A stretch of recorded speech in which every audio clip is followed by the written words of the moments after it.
Le dimanche 23 février 2020, la team 97420 organisait une course de côte dans le secteur de la Ravina-Malheur à la Possession pour un premier départ qui fut donné à 8h du matin sur le CD41 route de la montagne avec un parcours imposé de 2 km 500. C'est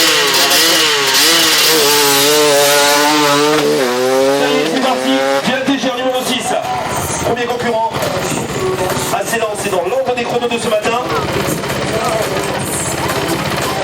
Frédéric Sidac, le numéro 22, excellent seconde place Frédéric. On a le train. Oui, effectivement, donc après 2 ans d'absence au calendrier moto régional, 2020, on a remis en place un championnat comportant 5 manifestations au total. Pour une première, on va dire que ça s'est très bien passé. On a eu un bon nombre d'engagés. Là, on était à 70 engagés. Donc, c'est très bien. La spéciale, apparemment, elle a été appréciée parce qu'elle est quand même assez roulante. Le revêtement est top et il y a une bonne largeur de voie.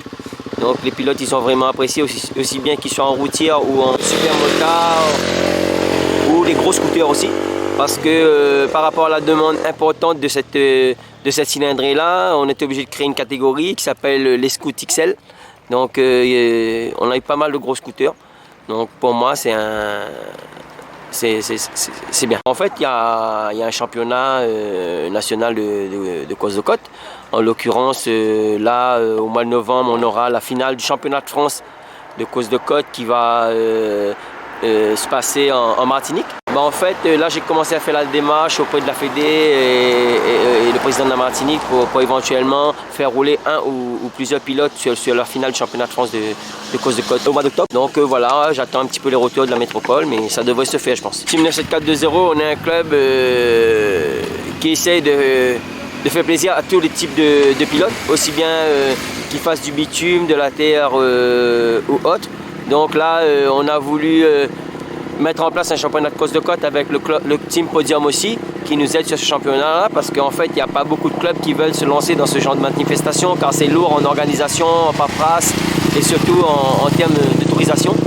Donc, on a voulu le lancer, et les pilotes, ils ont joué le jeu. Je pense qu'on aura un petit peu plus sur la prochaine manche. Ben oui, effectivement, on a Dylan Techer, qui est un adepte de la course de côte, du motocross, du super motard, et apparemment là aujourd'hui il a encore montré ses qualités en ce qui concerne le bitume. Donc on n'a pas encore eu les résultats là, de la dernière montée, mais il est bien parti pour avoir fait un bon résultat aujourd'hui. En fait, il y a quand même du niveau, hein. Il y a des novices qui sont là, mais qui roulent aussi. Et voilà. Le week-end prochain, ça sera sur le calendrier la deuxième manche de motocross, mais en réalité, ça sera la première manche, car la première manche n'a pas pu se faire pour des raisons météo. Donc ça sera reporté à une date ultérieure. Mais ouais, donc la deuxième manche va avoir lieu. Et comme on sait aussi, il y a un grand pilote qui n'est pas là, qui est blessé. Il y a Pascal Danseil. Ouais, il s'est blessé. Mais il y aura quand même les têtes d'affiche comme Guillaume Baïf, Charles Mondon. Et voilà. Et en passant, je voudrais aussi passer un petit message d'encouragement et de réconfort à la famille Grondin, dont le fils a eu un accident là, hier. Donc voilà, donc la Ligue Moto et toute son équipe et les IRE et les encouragent voilà, dans cette étape un petit peu difficile. Voilà.